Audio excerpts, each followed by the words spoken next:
There's a saying that a dog is man's best friend, but is that always true? After all, friends don't turn on you, and they certainly don't cause harm. What happened to 76-year-old LaVonne Hoff completely changes that comforting idea, because if dogs were truly loyal companions, they wouldn't have gathered by the dozen to viciously maul her in her own home. Join us as we narrate how that happened. In the quiet town of Colorado City, nestled on the southern edge of Pueblo County, winter settled heavily over the rooftops and leafless trees in early February. On the third day of the month, that stillness was broken, not by the sound of life, but by a tragedy inside a modest home on a quiet residential street. At 9:17 a.m., the Pueblo County Sheriff's Office received a call. The voice on the other end reported an unresponsive elderly woman. Deputies arrived quickly, stepping into a scene that would soon ignite a wave of horror and disbelief across the state. Inside the home, the officers were met with chaos. Dogs, too many to count at a glance, scurried through rooms, barking and growling. The odor was overwhelming, a pungent mix of filth, urine, and fear. Cages lined with bird droppings housed brightly feathered parrots and cockatiels that screeched as the officers moved deeper inside. And there, in the middle of a cluttered room, lay LaVonne Hoff. What led to her condition remained a mystery to the police, and they couldn't afford to jump to conclusions. To uncover the truth, they launched a formal investigation. The first revelation was that LaVonne Hoff suffered from dementia, a cruel, progressive illness that had slowly unraveled her mind. Once known for her warmth and vibrant spirit, she had become a fragile, confused shadow of herself, her memories scattered and her sense of time unreliable. Day by day, she had grown more dependent on her only daughter, Jessica Hoff. Jessica, 47, had been her mother's sole caregiver for several years, but rather than offering care with compassion, she carried out her duties with the cold detachment of someone burdened by obligation, not love. With the current state of the house, the authorities carried out an immediate investigation, and the revelation was gory. In court filings, the sheriff's office revealed disturbing details that Adult Protective Services had been involved with the family before. LaVonne had made several claims of abuse, alleging that Jessica had punched and kicked her. But the reports were dismissed after medical evaluations found no physical evidence to support the claims. Yet now, those prior complaints felt like warning flares, ignored until it was too late. It turns out that it wasn't new. The investigation revealed that LaVonne Hoff had even gone to neighbors for help before. One of them narrated how she knocked softly on her door, one trembling hand resting against her head.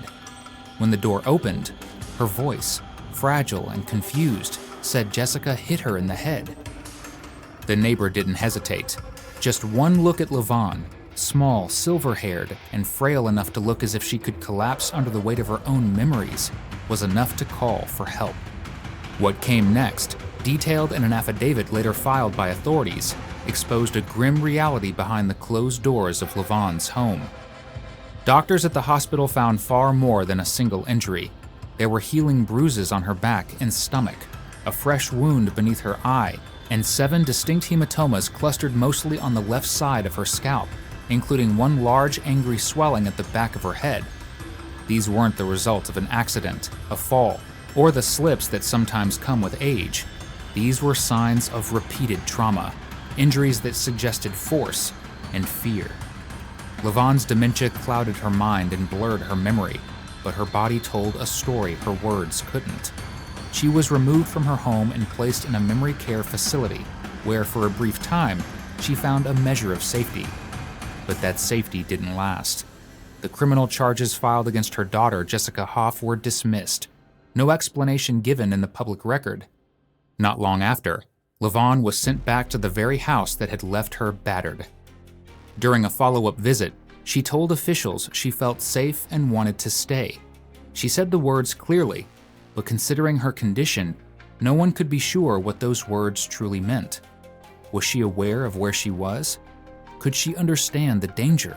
Or had the house, for all its darkness, become the last familiar thing in a world that no longer made sense to her?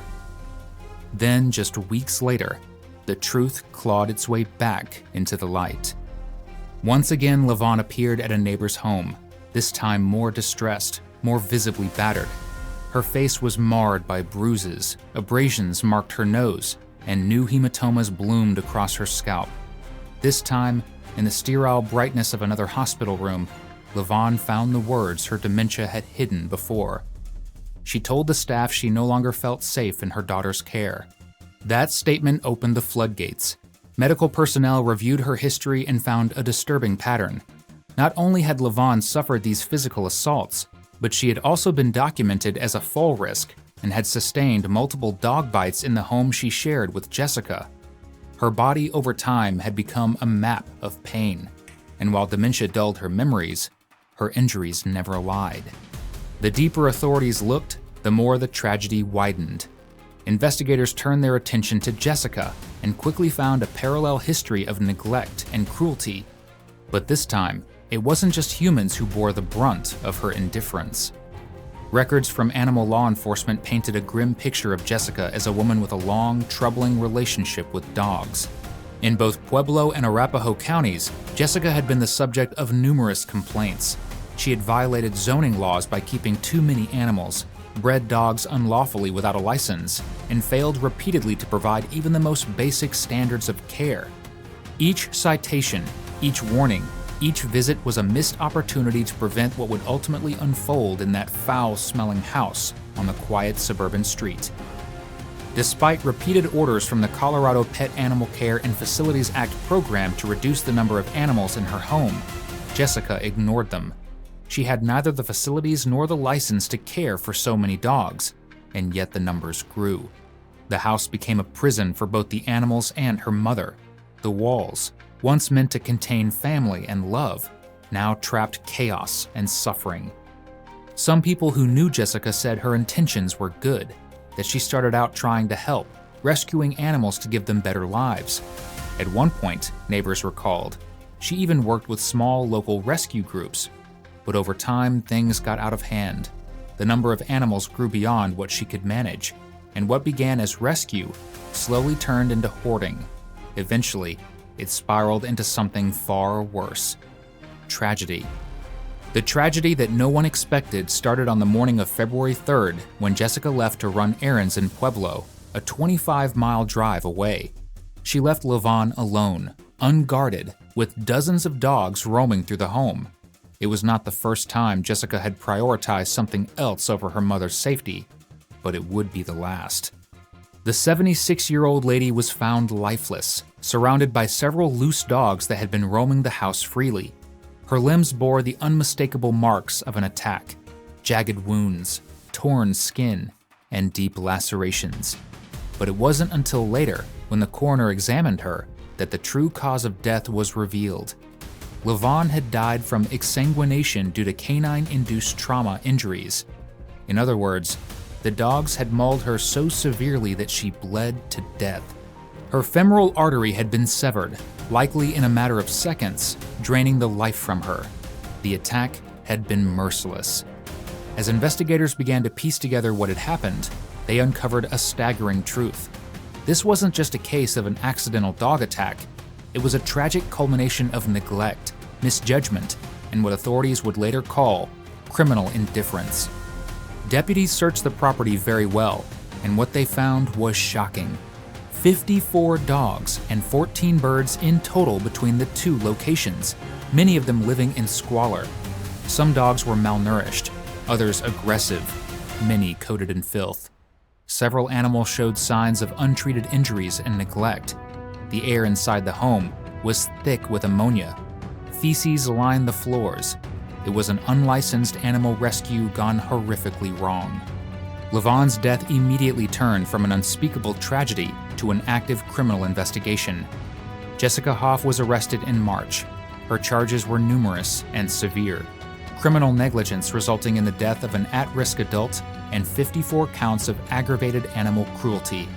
The charges painted a grim portrait of a woman who had allowed the line between care and chaos to blur far beyond recognition. She was booked into the Pueblo County Jail, her bond set at $50,000. As the investigation after LaVonne's death deepened, so did the consequences. Of the 54 dogs seized, 14 had to be euthanized. 3 had been directly involved in LaVonne's fatal mauling.